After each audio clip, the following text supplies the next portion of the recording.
मोमडन law, question number 9, first year. वे कौन कौन से तरीके हैं जिनके द्वारा एक मुस्लिम पति अपनी पत्नी को तलाक दे सकता है? क्या वह अपनी तलाकशुदा पत्नी से पुनः विवाह कर सकता है? तो इसमें दो चीज़ें पूछी है, क्या वो तलाक दे सकता है, और यदि वो तलाक दे सकता है और उसने तलाक दे दिया है तो उसके बाद में क्या वो पुनः विवाह कर सकता है? विवाह विच्छेदन के विभिन्न तरीके बताइए और उन्हें समझाइए। डिवोर्स के वेरियस फॉर्म्स को एक्सप्लेन कीजिए।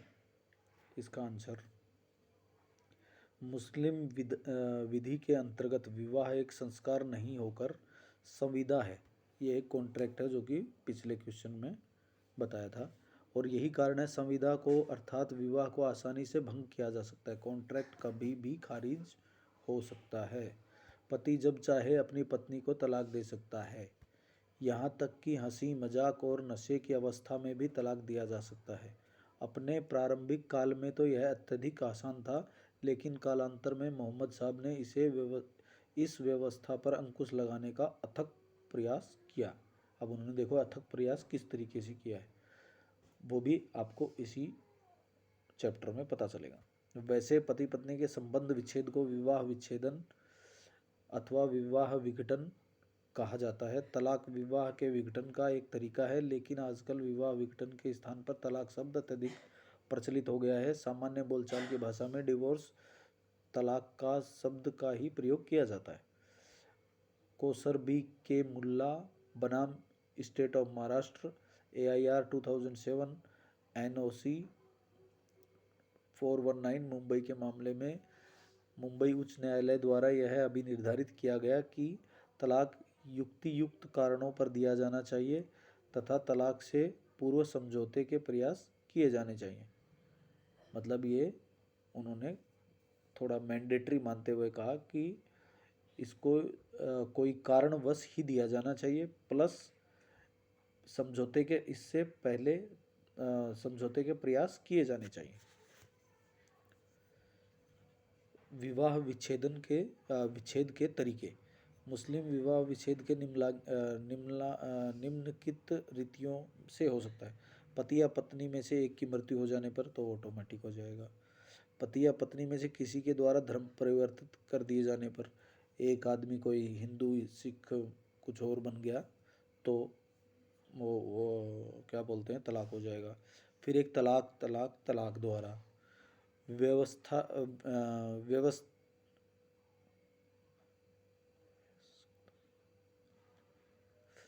व्यस्कता के विकल्प द्वारा, ख्यार उल वुलूग द्वारा, अन्य तर्कसंगत आधारों पर जैसे न्यायिक प्रक्रिया आदि।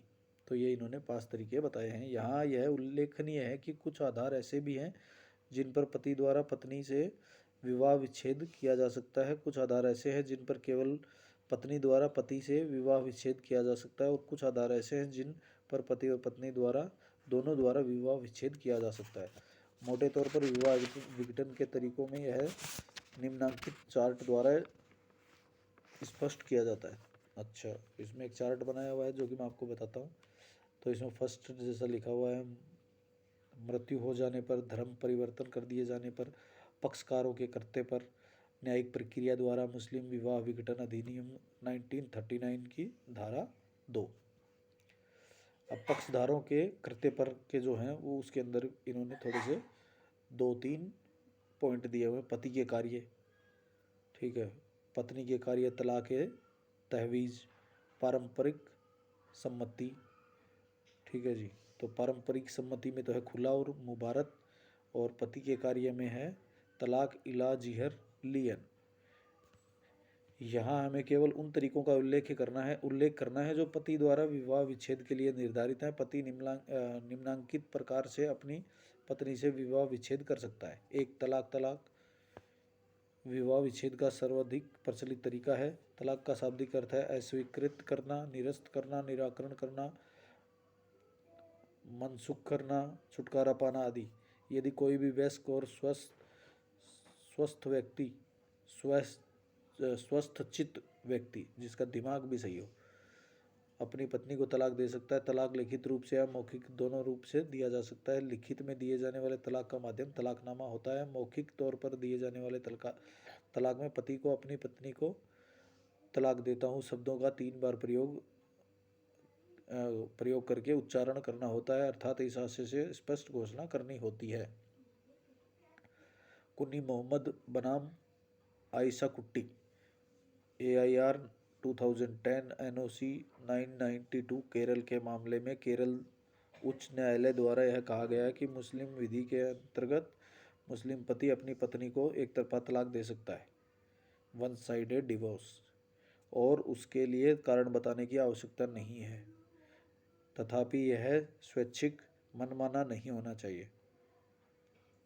तो मनमाना वैसे हो गया, लेकिन ये लाइन इन्होंने जोड़ दी है, तथापि यह स्वैच्छिक नहीं होना चाहिए। तो स्वैच्छिक ही हुआ, कारण बताने की जब आवश्यकता नहीं है तो वो स्वैच्छिक ही हुआ। पवित्र कुरान की यह मंशा है कि तलाक की प्रक्रिया युक्तियुक्त होनी चाहिए। कुरान कहती है कि वो कोई रीज़न होना चाहिए, ऐसे ही नहीं बिना किसी रीज़न के। तो उसको अपन ने ये स्वैच्छिक जो है ये शब्द ये वहाँ पे इन्होंने इस बात के लिए दिया है कि वो कोई कारणवश हो, बिना किसी कारण के ना हो। तलाक मुख्यतः 2 प्रकार का होता है, तलाक ए सुन्नत, तलाक ए बिद्दत। तलाक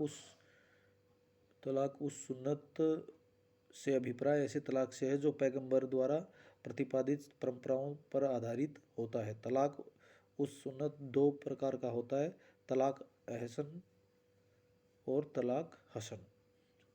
एक तलाक अहसन है और एक तलाक हसन है।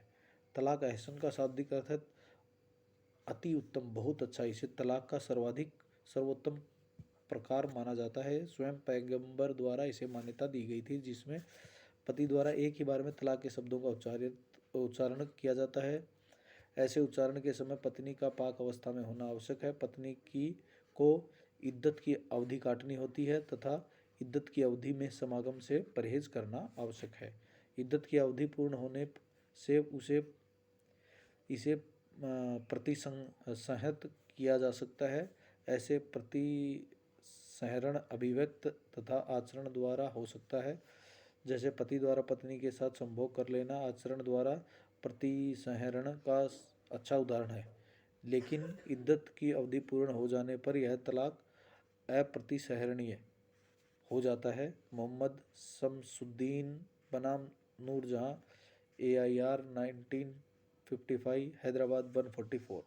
तलाक हसन का शाब्दिक अर्थ है उत्तम, अच्छा। तलाक अहसन द्वारा इसे दूसरी श्रेणी का तलाक का अच्छा तरीका माना जाता है। इसमें तलाक के शब्दों का 3 बार उच्चारण किया जाता है। ऐसा उच्चारण 30 दिन के अंतराल से किया जाता है, और यदि पत्नी मासिक धर्म की अवस्था में है तो ऐसा उच्चारण पाक अवस्था में किया जाना आवश्यक है तथा इस दौरान पति द्वारा पत्नी के साथ संभोग से प्रवृत्त रहना अपेक्षित है, दूर रहना उससे जरूरी है। यदि इस दौरान पति द्वारा पत्नी के साथ संभोग कर लिया जाता है तो यह तलाक प्रतिसंहत रिवोक हो जाता है, और यदि संभोग नहीं किया जाता है तो यह तलाक अप्रतिसंहरणीय हो जाता है। तलाक उल बिद्दत, इसे तलाक का घृणित तरीका माना जाता है। इसमें तलाक के शब्दों का ही एक ही बार उच्चारण किया जाता है, जैसे मैं तुम्हें तलाक देता हूँ, मैं तुम्हें तलाक देता हूँ, मैं तुम्हें तलाक देता हूँ।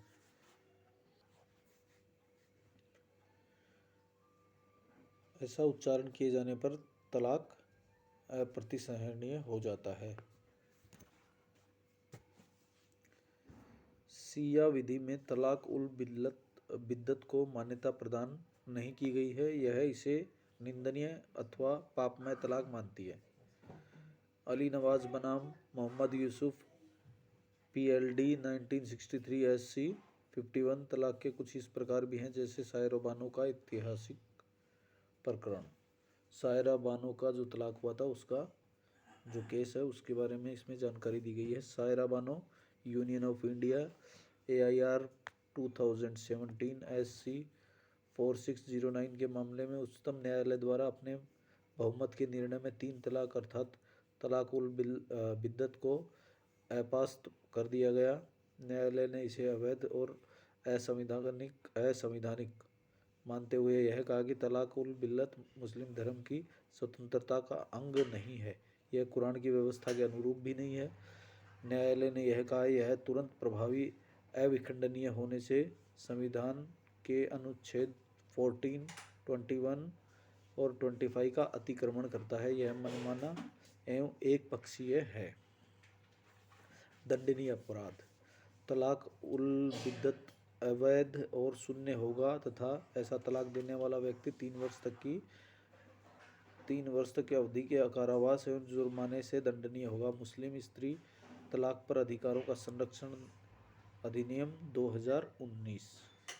तलाक ए बैन। जब तलाक अप्रतिसंहरणीय हो जाता है तब उसे तलाक ए बैन कहा जाता है। तलाक ए सरीह।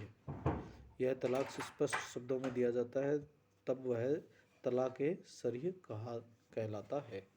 तलाक ए कनायत। जब तलाक के शब्द अस्पष्ट या संदिग्ध होते हैं उसे तलाक ए कनायत कहा जाता है। अस्पष्ट या संदिग्ध, मैं तुम्हें तलाक दे सकता हूँ, ऐसा बोलना मतलब क्लियर नहीं बोलना, संदिग्ध। तलाक ए तालिक। ऐसी घटना विशेष पर आधारित तलाक को तलाक ए तालिक के नाम से संबोधित किया जाता है। तलाक ए तफवीज। तलाक ए तफवीज की यद्यपि तलाक पत्नी की ओर से दिया जाता है लेकिन पत्नी को तलाक की यह शक्तियाँ पति द्वारा प्रत्यायोजित डेलीगेट की जाती हैं। शक्तियों का ऐसा प्रत्योजन सशर्त या शर्त रहित हो सकता है। इस प्रकार तलाक ए तफवीज के अंतर्गत पत्नी पति द्वारा प्राप्त शक्तियों के अधीन अपने पति को तलाक दे सकती हैं। यहाँ यह उल्लेखनीय है ऐसा प्रत्योजन किसी अन्य व्यक्ति को भी किया जा सकता है।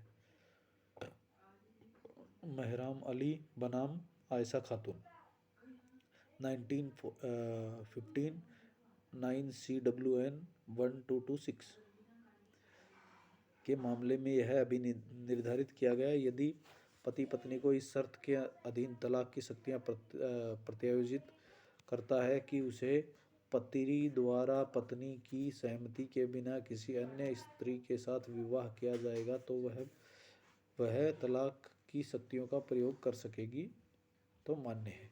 तलाक के तहफ़वीज़ के भी 3 प्रकार का माना जाता है। इख्तियार अर्थात तलाक का अधिकार पत्नी को देना। अमर बायद यदि पत्नी के हाथों में मामले को सौंप देना। मसीयत अर्थात पत्नी को उसकी इच्छानुसार करने का विकल्प देना।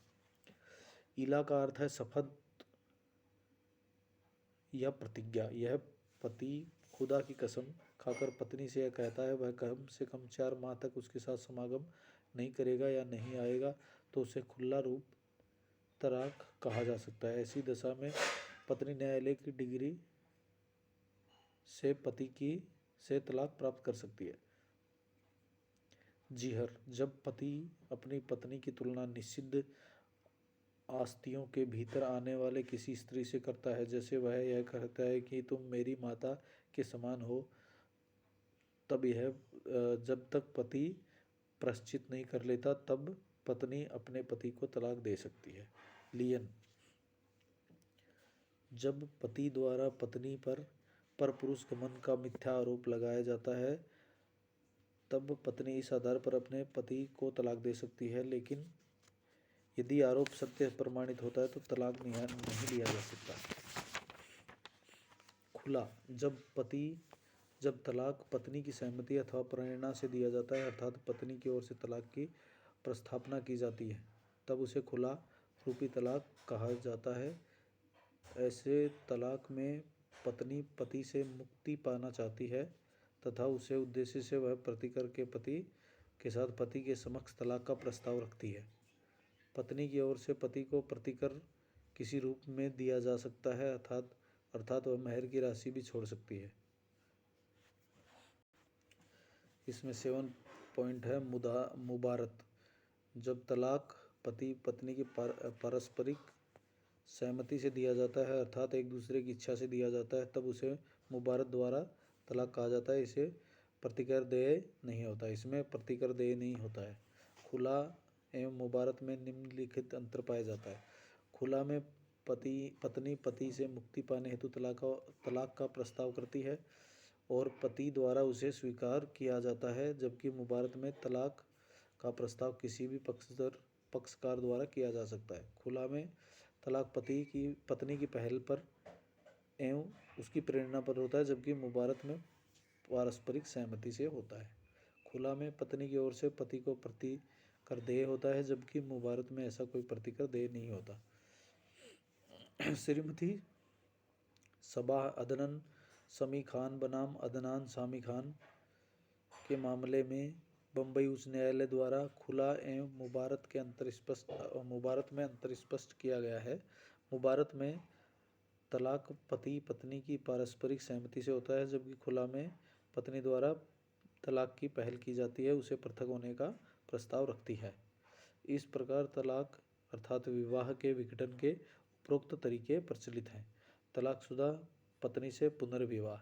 कई बार यह प्रश्न उठता है कि पत्नी पति से या फिर पति पत्नी से पुनर्विवाह कर सकता है क्या? तो अपनी तलाकशुदा पत्नी से पुनर्विवाह कर सकता है। इसका उत्तर सकारात्मक हो तो है, लेकिन यह अत्यंत कठोरतम व्यवस्था है। कोई भी पति अपनी तलाकशुदा पत्नी से निम्नलिखित शर्तें पूरी हो जाने पर ही पुनर्विवाह कर सकता है। इसमें कुछ शर्तें लिखी हुई हैं, वो शर्तें पूरी करने के बाद ही वो दोबारा शादी कर सकता है। तलाक के पश्चात पत्नी इद्दत की अवधि पूर्ण कर ले। दूसरा, यदि ऐसी अवधि पूर्ण होने के पश्चात वह किसी अन्य पुरुष से विवाह कर ले। थर्ड नंबर, ऐसे पुरुष से वास्तविक संभोग हो जाए। फोर्थ, वह दूसरा पति उसे स्वेच्छा से तलाक दे दे। फिर पांचवा, ऐसे तलाक के बाद इद्दत की अवधि पूरी हो जाए।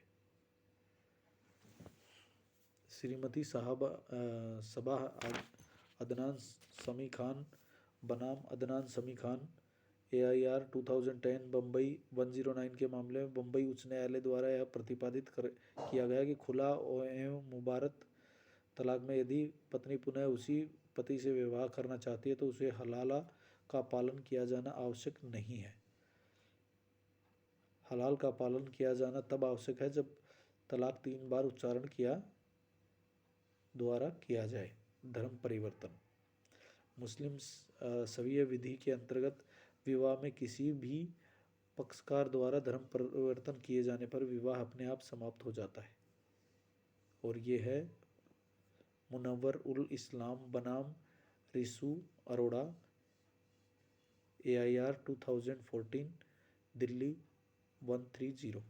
तो धर्म परिवर्तन करने पर तो इमीडिएट हो जाता है, और यदि दोबारा शादी करनी हो, पुनर्विवाह रीमैरिज करना हो, तो उसको 5 पॉइंट हैं, 5 काम करने होंगे। पहले तलाक के पश्चात पत्नी इद्दत की अवधि पूर्ण कर ले। ऐसी अवधि पूर्ण होने के पश्चात वह किसी अन्य पुरुष से शादी कर ले। ऐसे पुरुष से वास्तविक संभोग कर ले। वह दूसरा पति उसे स्वेच्छा से तलाक दे दे, और ऐसे तलाक के बाद इद्दत की अवधि दोबारा पूरी हो जाए, उसके बाद में वो रीमैरिज हो सकती है। ये था अपना क्वेश्चन नंबर 9, जिसका ये आंसर था